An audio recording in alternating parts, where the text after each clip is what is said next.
दोस्तों सावन के महीने में जरूर खा लेना। सावन आपके घर में धन की कमी नहीं होगी। भोलेनाथ की कृपा हमेशा आपके ऊपर बरसेगी। साथ साथ सावन के पहले सोमवार में ये 5 गलतियां कभी मत करना। जाने सावन के पहले सोमवार में व्रत उपवास किस प्रकार से रखें। दोस्तों सावन का महीना बहुत ही शुभ और मंगलकारी माना जाता है। सावन का हर एक दिन उतना ही पवित्र माना जाता है जितना कि पवित्र गंगा जल। करोड़ों में कुछ खास लोग ही होते हैं जो भगवान शिव की कृपा पाते हैं। सच्चे हृदय से भगवान शिव के भक्ति करने वाला भगवान शिव का प्रिय भक्त कहलाता है। अगर आप भगवान शिव से प्रेम करते हैं तो सच्चे दिल से कमेंट बॉक्स में लिखें हर हर महादेव ओम नमः शिवाय। भगवान शिव के लिए एक लाइक तो बनता है। दोस्तों सावन का पहला सोमवार 10 जुलाई, दूसरे सोमवार का व्रत 17 जुलाई, तीसरे सोमवार का व्रत 24 जुलाई, चौथे सोमवार व्रत 31 जुलाई, पांचवा व्रत 7 अगस्त, छठा सोमवार व्रत 14 अगस्त, सातवां सोमवार व्रत 21 अगस्त और आठवां सोमवार 28 अगस्त को रखा जाएगा। दोस्तों सावन की समाप्ति होगी 31 अगस्त को और रक्षाबंधन का त्योहार मनाया जाएगा 30 अगस्त बुधवार के दिन। सावन की समाप्ति होने से एक दिन पहले रक्षाबंधन का पर्व भी मनाया जाएगा। दोस्तों सावन में पड़ने वाले सोमवार के व्रत में कुछ खास विशेष बातें आपको पता होना चाहिए, तो आइए जानते हैं। दोस्तों सबसे पहली बात, सप्ताह का पहला दिन यानी कि सोमवार भगवान शिव की आराधना का दिन माना जाता है। वैसे इस दिन का अधिपति सोम यानी कि चंद्र भी है, इसीलिए इसका नाम सोमवार रखा गया है। इसीलिए सोमवार के दिन भगवान शिव और चंद्रमा दोनों की ही आराधना की जाती है और व्रत रखा जाता है। सोमवार को शिव जी के लिए रखे जाने वाले व्रत शीघ्र ही फलदायी होते हैं, इसीलिए शिव जी के भक्त इस दिन अपनी किसी भी इच्छा की पूर्ति के लिए तथा सुख समृद्धि और शांति के लिए सोमवार का व्रत अवश्य रखें।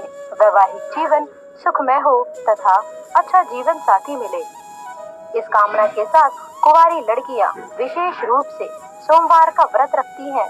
दोस्तों दूसरी बात, ज्योतिष शास्त्र में सोमवार के दिन को विशेष रूप से भगवान शिव और चंद्रमा से जोड़कर देखा जाता है और इसीलिए इस दिन वे सभी कार्य करने चाहिए जो कि भगवान शिव को अति प्रिय हैं। भगवान शिव के मंदिर में जाकर गंगा जल अर्पित करना चाहिए और भगवान शिव को विशेषकर रूप से प्रिय बेलपत्र को भी अवश्य चढ़ाना चाहिए। शिव जी को चंदन का लेप भी लगाना चाहिए और आटे की पंजीरी का भोग भी लगाना चाहिए। रात्रि में चंद्रमा को अर्घ भी अवश्य देना चाहिए। इससे जीवन में सुख समृद्धि और धन की प्राप्ति होती है। दोस्तों तीसरी बात, भगवान शिव को सफेद वस्तुएं अत्यंत ही प्रिय हैं, इसीलिए सोमवार के दिन सफेद चीजें जैसे कि दूध, दही, सफेद फूल इत्यादि को भी विशेष रूप से भगवान शिव को अर्पित करना चाहिए और शिव जी को सफेद चीजों का ही भोग लगाकर आप भी सफेद वस्तु ही ग्रहण कर सकते हैं। इससे आप पर शिव जी की कृपा अवश्य बरसेगी। इसी के साथ ही सोमवार के दिन सफेद रंग के वस्त्र धारण करना चाहिए, अत्यंत शुभ माना जाता है। दोस्तों चौथी बात, वास्तु शास्त्र के अनुसार सोमवार को किसी आवश्यक काम के लिए घर से बाहर जाने से पहले आईना अवश्य देख लें। आपके काम बिना किसी रुकावट के ही आश्चर्यजनक पूरे होने लग जाएंगे और आपको यश भी मिलेगा। दोस्तों ये वह काम है जो हमें सोमवार के दिन अवश्य करने चाहिए, लेकिन कुछ काम ऐसे भी हैं जो हमें सोमवार के दिन कभी नहीं करने चाहिए। दोस्तों पहली बात, सावन सोमवार के दिन काले रंग के कपड़े पहनकर शिव जी के मंदिर में भूल करके भी प्रवेश ना करें। व्रत इत्यादि में भी काले रंग के कपड़े कभी न पहने। महिलाओं को सोमवार के दिन बाल भी नहीं धोने चाहिए, इससे परिवार पर गहरा असर पड़ता है। सोमवार के व्रत में व्रतधारी को थोड़ा संयम रखना चाहिए, इससे शिव जी क्रोधित हो जाते हैं। सोमवार के व्रत में व्रतधारी को फलों में नाशपाती का सेवन गलती से भी नहीं करना चाहिए, इसे शुभ नहीं माना जाता। और दूसरी बात, सोमवार के दिन मांस का सेवन करना वर्जित माना गया है। इसके विपरीत शिव जी का व्रत रखना चाहिए या फिर शुद्ध सात्विक आहार, दूध, दही, फल इत्यादि का सेवन करना चाहिए। दोस्तों तीसरी बात, सोमवार के दिन किसी का भी अपमान ना करें और बुरे अपशब्द भी ना निकालें, इससे जीवा पर बैठी माँ सरस्वती का अपमान होता है और ऐसा बुरा व्यवहार सोमवार के व्रत में तो कतई ना करें, व्रत टूट जाता है। दोस्तों चौथी बात, शिव जी की पूजा के साथ ही नंदी महाराज की पूजा भी आवश्यक है।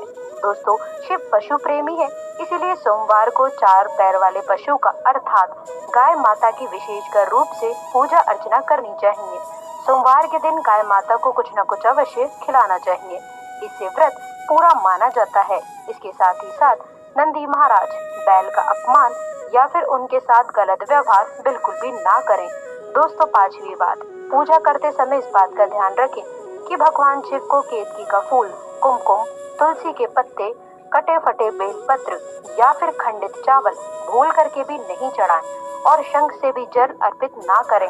तो दोस्तों सोमवार के दिन इस दिन शिव और चंद्रमा की आराधना करें, व्रत करें, शिव मंदिर में जाएं, साफ मन से दिल में कई बार ओम नमः शिवाय मंत्र का जाप अवश्य से कर लें। भगवान भोलेनाथ आप पर अवश्य प्रसन्न होंगे और आपकी हर मनोकामना पूर्ण करेंगे। इसी के साथ ही दोस्तों क्या आप ये बात जानते हैं कि सोमवार के व्रत में ये फल, सावन के व्रत में ये फल कतई नहीं खाया जाता। यदि आप गलती से भी इस फल को खा लेते हैं तो जीवन भर भगवान शिव के क्रोध का सामना आपको करना पड़े। व्रत में तो ऐसे पाप कतई ना करें। दोस्तों नंबर 1, शास्त्रों में ऐसा कहा गया है कि व्रतधारी को उधार मांगकर फल इत्यादि नहीं खाने चाहिए, इससे इसे पाप लग जाता है और व्रत भी अधूरा रह जाता है। सोमवार का व्रत हो या फिर कोई भी व्रत क्यों ना हो, पड़ोसियों से मांग करके भी व्रत इत्यादि में फल वगैरह नहीं खाने चाहिए। व्रत में उधार मांगकर खाने से व्यक्ति का व्रत झूठा हो जाता है। ईश्वर की शरण में भी आने पर व्यक्ति को झूठ नहीं बोलना चाहिए, कर्ज इत्यादि नहीं लेने चाहिए, चुगली आदि नहीं करनी चाहिए, उधार मांग करके भी नहीं खाना चाहिए। यदि आपको कोई अपनी मर्जी से खाने के लिए व्रत में कुछ भी देता है तो उसे आप खा सकते हैं, लेकिन व्रत में कम से कम उधार मांग करके तो फल इत्यादि नहीं खाना चाहिए। इससे पाप लगता है और व्यक्ति की पवित्रता भी भंग हो जाती है। दोस्तों नंबर 2, सोमवार का व्रत हो या फिर सावन का व्रत, आपको नाशपाती बिल्कुल नहीं खानी चाहिए। दरअसल इस फल का नाम नाश यानी कि नाश करने वाला होता है, इसीलिए इस फल को व्रत में कभी नहीं खाना चाहिए। व्रत इत्यादि को छोड़कर किसी और दिन आप कभी भी ये फल खा सकते हैं, लेकिन अगर जिस दिन आपका व्रत हो उस दिन आप नाशपाती का सेवन नहीं करना चाहिए। भगवान को भी नाशपाती नहीं चढ़ानी चाहिए। दोस्तों नंबर 3, कूटू या फिर सिंगाड़े का आटा खाने से भी आपका व्रत टूट सकता है। आपको बता दें कि लंबे समय से रखा हुआ आटा आपका व्रत भंग कर सकता है। दरअसल पुराने आटे में घुन इत्यादि कीड़े वगैरह पड़ जाते हैं जो ठीक तरह से दिखाई भी नहीं देते हैं। ऐसा आटा खाने पर दरअसल आप मांस का सेवन करते हैं और व्रत में कीड़े खाना घोर पाप के बराबर माना गया है और आपका व्रत भी भंग हो जाता है। व्रत में ताजी आटा खाना चाहिए। लंबे समय से रखे हुए आटे में कीड़े वगैरह पड़ जाते हैं, ऐसा कभी भी ना करें। व्रत हमेशा शुद्धता में ही रखना चाहिए। दोस्तों सावन के इस पवित्र महीने में यदि जिस भी व्यक्ति को ये 5 संकेत मिल जाए तो उसे ये पता चलता है कि महादेव आपकी भक्ति से बहुत प्रसन्न है और आपको धनी होने से कोई भी नहीं रोक सकता है। तो चलिए दोस्तों जानते हैं। दोस्तों नंबर 1, बैल का दरवाजे पर आना। नंदी महाराज भगवान भोलेनाथ के वाहन है। नंदी को भगवान शिव का द्वारपाल भी कहा गया है। नंदी महाराज को बुद्धि और ज्ञान का प्रतीक भी माना गया है। शिव के मंदिर के बाहर हमेशा नंदी महाराज विराजित रहते हैं, लेकिन अगर सावन के इस पवित्र महीने में अचानक से नंदी महाराज आपके दरवाजे पर आ जाएं और घर की चौखट को सींग मारने लग जाएं, तब आपको समझ जाना चाहिए कि भगवान शिव आपके घर में अब आने वाले हैं, जो कि यह एक उनके आने का विशेष संकेत है। भगवान शिव आपकी भक्ति से बहुत प्रसन्न है, वह आपके घर में खुशियां आने वाली हैं। आपको धनी होने से कोई नहीं रोक सकता। लेकिन याद रहे नंदी महाराज को तिलक लगाकर मीठा भोग अवश्य लगाएं। दोस्तों नंबर 2, सावन के पवित्र महीने में अचानक से आपके सपनों में यदि शिवलिंग दिखाई दे जाए अर्थात भगवान शिव दिखाई दे जाएं, तो इसे आपको ये समझ लेना चाहिए कि अब आपके जीवन से परेशानियों का अंत जल्द ही होने वाला है। भगवान शिव आपकी सच्ची आराधना और भक्ति से बहुत ही खुश हैं और वह आपके घर में अब आने वाले हैं। ऐसे में याद रहे कि शिव की भक्ति में कोई भी कमी नहीं आनी चाहिए। घर को गंदा मत रखना, क्योंकि आपके घर में भगवान शिव आने वाले हैं। दोस्तों नंबर 3, शास्त्रों के अनुसार ऐसा माना गया है कि नीलकंठ भगवान शिव का ही प्रतीक है। यदि आपके घर में सावन के महीने में नीलकंठ छत पर आकर बैठ जाएं, तो उन्हें भूल करके भी मत भगाना, क्योंकि ये भगवान शिव का ही प्रतीक माने गए हैं। ऐसे में आपको खुश होना चाहिए, क्योंकि भगवान शिव आपकी भक्ति से बहुत खुश हैं। शास्त्रों में ऐसा बताया गया है कि नीलकंठ अगर मनुष्य के घर पर आकर बैठ जाए तो साक्षात घर में महाशिव के आने के संकेत माने गए हैं। अब आपके बुरे दिन जाने वाले हैं। ऐसे कहते हैं कि श्री राम ने इस पक्षी के दर्शन करने के बाद ही रावण पर विजय प्राप्त की थी। दोस्तों नंबर 4, सावन के पवित्र महीने में अचानक से घर में काला सांप यदि निकल आए तो इसे बहुत ही शुभ माना गया है। इसे बिल्कुल भी ना मारे, ये भगवान शिव के आने का संकेत है। जिनकी भक्ति से महादेव प्रसन्न होते हैं, तब महादेव किसी खास अवसर पर ही अपने दर्शन देते हैं। सावन का महीना बहुत ही पवित्र महीना माना गया है। यही वो महीना है जिसमें भगवान शिव धरती पर आते हैं और उसी घर में अपना वास बना लेते हैं। जो सच्चा भक्त होता है, सपनों में किसी भी मंदिर में नाग नागिन का जोड़ा देखना बहुत ही शुभ माना गया है। ये घर में शिव के आने के संकेत है।